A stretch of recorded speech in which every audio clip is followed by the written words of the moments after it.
প্রিয় বন্ধুরা, কেমন আছেন? আশা করি ভালো। আমার ভিডিওগুলো মূলত যারা চিন্তাশীল, যারা বিবেকবান, যারা বোধসম্পন্ন ব্যক্তি তাদের জন্য, মূর্খদের জন্য না। আপনারা দেখতে পাচ্ছেন যে আমার সামনে একটা গাছ, এই গাছটা আমার হাতেই লাগানো গাছ। এই গাছে প্রচুর প্রচুর ফল আছে। হ্যাঁ, আহ, আহ, এই যে দেখেন, এই গাছে যেমন প্রচুর ফল আছে, আবার প্রকৃতির অন্য অন্য গাছও একই অবস্থা। দেখেন যে এই যে গাছগুলো দেখেন, এই গাছগুলো তারা বেড়ে উঠছে আর কি এই সিজনে। এখানেও তাই একই অবস্থা, এখানেও তাই অবস্থা। দেখেন এই সময় এই যে এই একই অবস্থা। এই যে এই গাছগুলো, এই গাছগুলো এরা কিন্তু এই গত 10 মাস ধরে ঘুমাইছিল, ঘুমন্ত অবস্থা ছিল। এখন তারা জেগে উঠছে প্রকৃতির কারণে। প্রকৃতি যে বৃষ্টি দিচ্ছে, বৃষ্টির কারণে এই যে আবার জেগে উঠছে। এই যে পোশাক দেখেন, এই যে এগুলো এগুলো দেখার একটা উদ্দেশ্য আছে, যেটা আপনারা দেখতে পারেন। এই যে এখানে দেখেন, এই যে লেবু একটা বড় হচ্ছে, একটা ছোট, একটা ধাপে ধাপে লেবু আসছে। আর আমরা এগুলো ছিঁড়ে ফেলছি আর কি, বড়গুলো। এই যে বড়গুলো আমরা ছিঁড়ে ফেলাইছি। এখানে প্রায় 150-র মতো লেবু ছিল এক গাছেই। তারপরে ধরেন এই যে সবেদা, এই যে সবেদা দেখেন, এগুলো আমি খাওয়ার জন্য না, এটা আমার এই যে দেখতে পাচ্ছি, এটাই আমার আনন্দ, আর কিছু না। তো এভাবে প্রকৃতির সর্বত্রই চলছে আপনার মানে সৃষ্টির এক উল্লাস। কবি কাজী নজরুল ইসলামের মধ্যে একটা আছে, কবিতা আছে যে আজ মোর মন হাসে, মোর প্রাণ হাসে, আজ সৃষ্টি সুখের উল্লাসে, আজ সৃষ্টি সুখের উল্লাসে। তো সৃষ্টিকর্তার যে সৃষ্টি যে উল্লাস, সর্বত্র সেইগুলো মানে দেখা যাচ্ছে। এই দেখেন, এই যে এই গাছগুলো, এই যে পেয়ারাগুলো দেখেন, এই যে পেয়ারা, তো পেয়ারা এই গাছে ছিল, এই গাছে যথেষ্ট পেয়ারা ছিল, যেগুলো আমরা ছিঁড়ে ফেলছি, খেয়ে ফেলছি আর কি, পেকে গেছিলো। এখানে আবার নতুন করে পেয়ারা আসতেছে, আবার ওই দিকেও পেয়ারা আছে, আমি দেখাবো। এই দেখেন, প্রকৃতিতে যত গাছ আছে, প্রকৃতিতে যত রকমের গাছ আছে, তার অধিকাংশ গাছেই কিন্তু ফুলে ফলে ভরা। তারপরে যে পানি, মাছ, পানিতে মাছ, ডাঙায় গাছ, তার মানে কি গাছ, মাছ এবং প্রাণী, যত পশু পাখি কীটপতঙ্গ আছে, তাদের মধ্যেও সেই কর্মের একটা প্রচণ্ড যজ্ঞ চলছে আর কি, যুদ্ধ চলছে। আর এদের জন্য, অর্থাৎ এই গাছের জন্য এবং মাছের জন্য এবং এই প্রাণীদের জন্য, সবার জন্য যথেষ্ট পরিমাণে খাদ্য প্রয়োজন। এই দেখেন, এদের জন্য প্রচুর পরিমাণে খাদ্য, এগুলো তো আমরা নিজেরা সংরক্ষণ করি, ঠিক আছে, ভালো কথা। কিন্তু প্রকৃতিতে যেগুলো স্বেচ্ছায় জন্মাচ্ছে, সেগুলোকে পানি দেবে কে? সেটা প্রকৃতি নিজ থেকে দেয়। দেখেন এই যে ভয়ঙ্কর রকমের মেঘ, অলরেডি মেঘ এসে নামতেছে, এই পাশে বৃষ্টি নামতেছে, এই সাইডটা, এই যে এই সাইডটা বৃষ্টি নামতেছে, এই যে এই সাইডটা, এই সাইডটা বৃষ্টি নেমে গেছে আর কি, এই সাইডটা বৃষ্টি নেমে গেছে একটু আগে, এখন এই সাইডে চলে গেছে। এখান থেকে এইটুকু শুধু বৃষ্টি নামতেছে, আর চারিদিকে মেঘ আছে। এদিকটাও নামতেছে দূরে, আর এদিকটা দূরে, বহু দূরে নামতেছে, ওদিকে নদী আছে, এই আর কি বিষয়। তার মানে চারিদিকে চলছে কর্মযজ্ঞ। আর এই গাছের জন্য প্রচুর পরিমাণে তাপ দরকার, কারণ তাপ দিয়েই গাছ খাদ্য তৈরি করে। যারা সায়েন্সের ছাত্র তারা বুঝবেন যে গাছ সূর্যের তাপ এবং বাতাস থেকে কার্বন ডাইঅক্সাইড আর তাদের শিকড়ের মাধ্যমে মাটি থেকে পানি টেনে নিয়ে তারা খাদ্য তৈরি করে, ফলে গাছ নিজে বেঁচে থাকে এবং মানুষকে তারা বাঁচতে সাহায্য করে।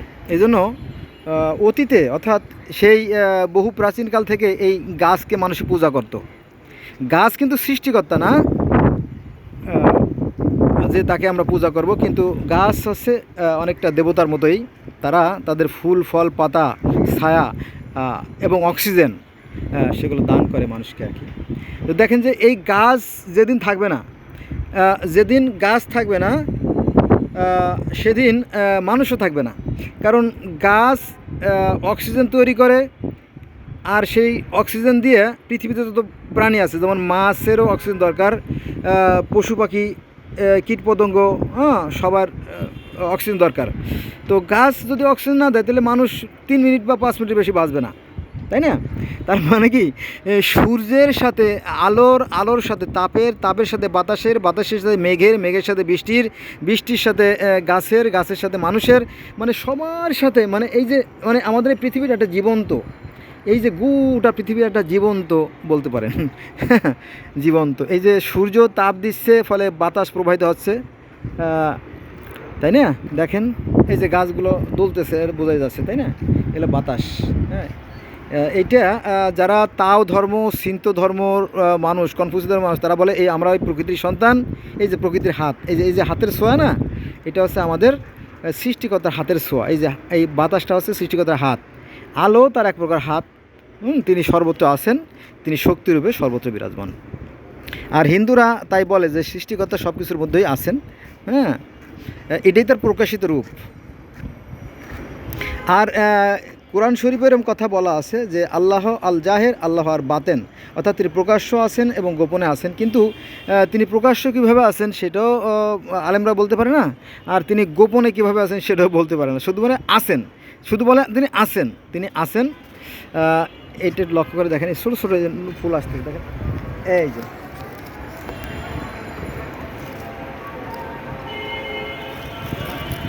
সরি,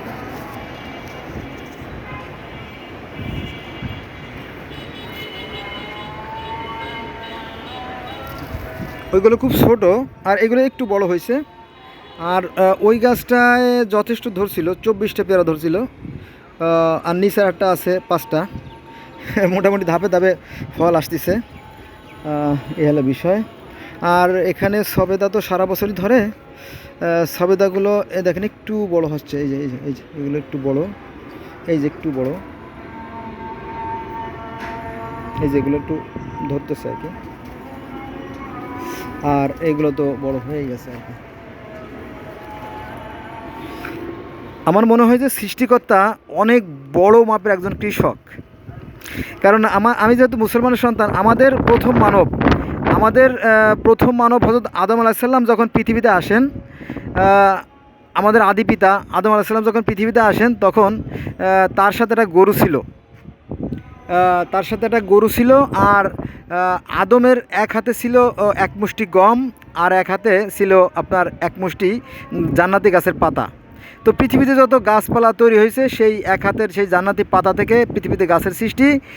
আর পৃথিবীতে যত জীবজন্তু হয়েছে, সেটা হচ্ছে ওই জীব তো সেই গরুর থেকেই আসলো আর কি, গরু থেকেই তো সৃষ্টি। আর ওই এক হাতে গম ছিল, সে থেকে বিভিন্ন ফল ফলাদি সৃষ্টি। এরকমটি ব্যাখ্যা পাওয়া যায় এক একটা ধর্মে এক এক রকমের। আর এই ফুলগুলো কিন্তু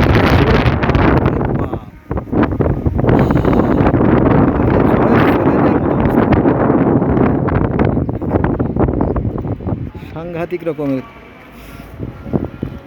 দেখেন এই যে এরা যে সৃষ্টিকর্তার পানে চেয়ে থাকে, দেখেন এই দিকটা হচ্ছে পূর্ব দিকটা, প্রচণ্ড বাতাস হওয়ার ফলেও তারা কিন্তু হেলে যাচ্ছে না।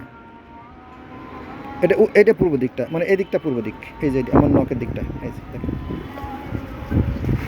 এই দিকটা পূর্ব দিক। এই গাছেও ফুল আসতেছে।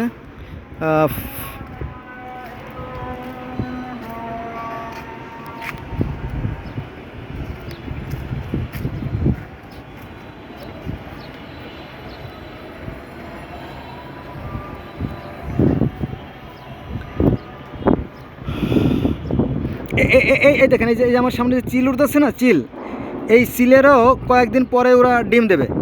কারণ কি জানেন? কারণ চিলেরা ডিম দেবে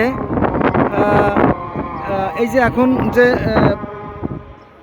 বর্ষাকাল শুরু হয়ে গেল, প্রচুর পরিমাণে মাছ পাওয়া যাবে, ফলে আপনার ওই চিলেরা ডিম দেবে। প্রত্যেকটা মানে প্রাণের সৃষ্টি হবে আর কি এই মৌসুমে বেশি।